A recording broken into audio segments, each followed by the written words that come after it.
Paul Pierce and ESPN. No more. What was Paul thinking, bro? I don't think he gave a fuck. He was living his best life. Like a motherfucker.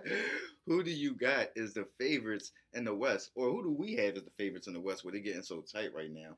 We ain't gonna give them a little tease or nothing, but that's gonna be another topic. And are the Warriors gonna make the playoffs? 10th spot right now, man. It ain't looking good, bro. It ain't looking 24, good. 27. My man got to score 40 points just for them to be in the game, man. It's not looking good At all. Welcome back to MadMizzy Sports NBA edition.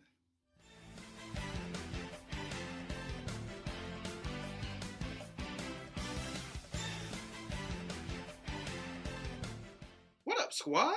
MizzyWorld Entertainment, featuring my guy, my co-host, my guest host, Raw Dog, is featuring another episode of MadMizzy Sports NBA edition. And today we're going to be speaking on the Paul Pierce ESPN situation. Who do we have as the favorites in the West?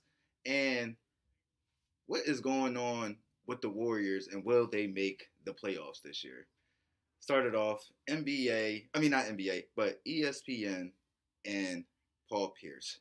Where you want to start with this one? Because this is your topic. I want you to kind of lead it. I kind of feel like I'm one of the people. I feel like what you do in the privacy of your home is your business. I feel that way too. But I also understand the fact that you got this contract, and when I'm hearing, of course, ESPN has ties with Disney. If it's owned by Disney, whatever it is, they definitely owned by Disney. So they're owned by Disney. So I understand from a standpoint where they're coming from. But why the fuck y'all broadcast fights then? Why y'all show brawls in the NBA? Why y'all show fights in the NFL? Y'all show people spitting on people. So, like, what did this man do in his live that we haven't already seen on ESPN? That we haven't already seen people do way worse? The fucking Miles at the Palace. Like, y'all showed every bit of that. True. Motherfucker was getting shit thrown on him, punched in the face. So you can't tell me that it was a thing of he did too much. I don't understand the real reason he was fired. I understand why y'all was upset. Maybe a suspension. I wouldn't have suspended him, but maybe a suspension. But for him to get terminated, his contract to get terminated behind that, or a buyout, whatever happened, it don't make sense to me. Okay, let me bring this aspect to you. I get what you're saying about the violent aspect of it, but it is the entertainment and sports network. You feel what I'm saying? So they do, like, that's the part of the sports. That's the one thing about American sports. We love the violence in it. So I understand what you're saying, but they don't show asses shaking and people smoking weed. They ain't BET. I get that. That's the one aspect that I want to say. And then I do want to say this, like, as far as us, I feel as though they rent us because it's an hourly job. But once you sign a contract, once you are, like, contracted, it is, you represent them. You are a part of their brand now. You feel what I'm saying? So there are repercussions for that. I agree with you on, I wouldn't have fired them. I definitely wouldn't have fired them. Suspended them, definitely, simply because at the end of the day, you can't be doing that. And like we were saying earlier, where did this come from? Right.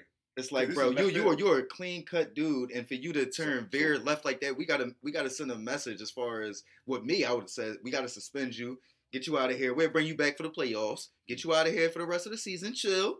We're gonna bring you back for the playoffs, but we can't have you turning left like that when you was a pristine dude, and he's not that good of an analyst.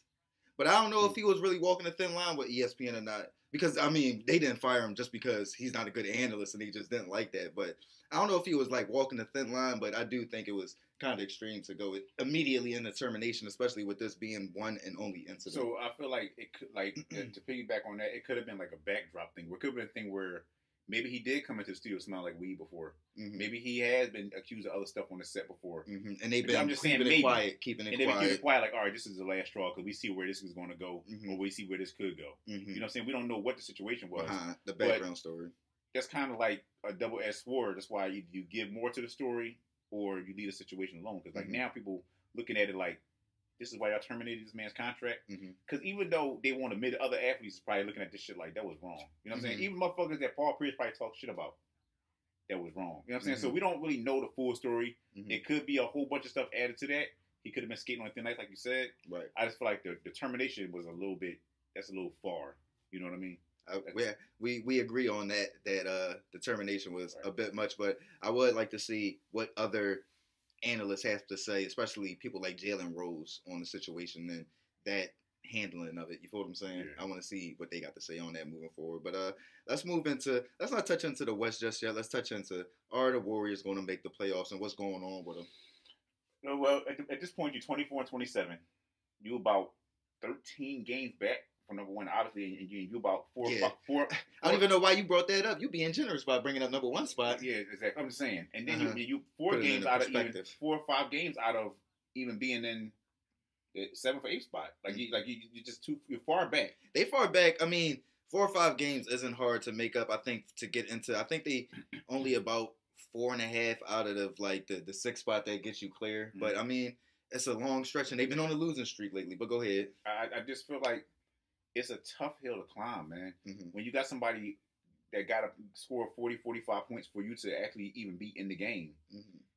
This wear and tear is like, by the time we get to the playoffs, which ain't too far from now, how much gas you going to have left in the tank? Exactly. Like, how much gas you going to have left in the tank? Right now, they're making more news for the shit that's going on with Draymond Green than they are for the Warriors making a run, or they could make a run. Like, it's just, right now we're hearing their name for all the wrong reasons. In a sense, it's not nothing to do with the playoffs. Right.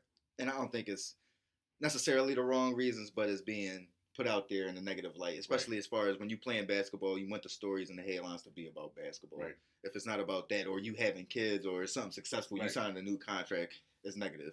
But I'm gonna say yes, they're gonna make the playoffs. I'm gonna say yes, they are. I still got faith and stuff. I don't know what's going on with them. It seems like sometimes they get the most out of Kelly Oubre and Andrew Wiggins, but then it's like other times where they just are completely not there. They're completely not interested in the game. They're completely detached. I don't know, but I feel as though they're going to get on a run. All they need is a nice little 3-game win streak to get their confidence up, I feel as though, and then they can kind of get settled into themselves and figure out who they are. I'm going to rely on Steve Kerr, Steph, and Draymond Green to get the ship right. You feel what I'm saying? Because it's still Warriors over here. You feel what I'm saying? Even though I'm a Pacers fan, for all y'all, I'm a Pacers fan, but it's Warriors and Dub Nation until Steph get out of there. You dig? But who your favorites in the West? With everything getting so tight, these young teams looking like they might be here to stay. Who your favorites? I mean, AD, LeBron come back healthy. Who are your favorites? I still, like I said at the beginning, the Lakers. I don't see how. I mean, I don't see LeBron missing this opportunity because I feel like he wants to go against that Brooklyn team so bad. Oh yeah, he's not like I'm gonna do what I got to do to get back. Like he's dying. I mean, this is a man who puts what was it, $1 million?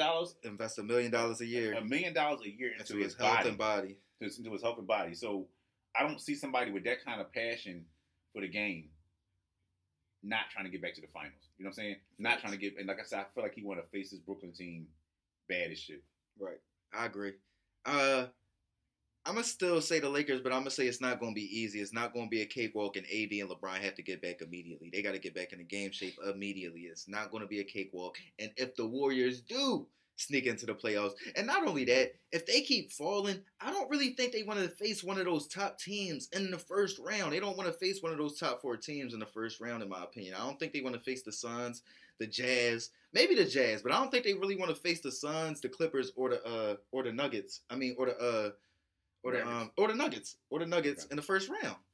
I think they can handle the Jazz. I think they can handle the Mavericks, but I don't think they want to face any of those 3 teams in the first round. So AD, Bron got to get back, and I don't think it'll be a cakewalk. But I feel as though, yeah, I agree.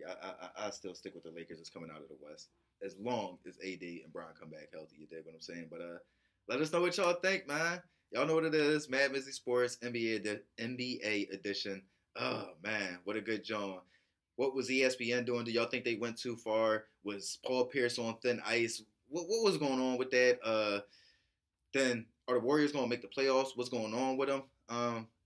Draymond Green against the WNBA star. What's she a WNBA star, right? Well, WNBA star. It wasn't really so much her. It was the goddamn. She's a fucking. What did she do? Damn, chick with the pink hair. I'll probably get in trouble for saying that, but I forgot the bitch name. But she don't play ball. She is. I don't know what she do, bro. That's bad. I don't even know what she do. Damn. But yeah, prove my point. You know what I'm saying? All right. Well, you got Draymond versus I don't know who. And then we giving our favorites on who the favorites in the West. Give us y'all opinion on who y'all like as the favorites in the West. Y'all know what it is. Like, comment, share. Follow my guy, man. Gang.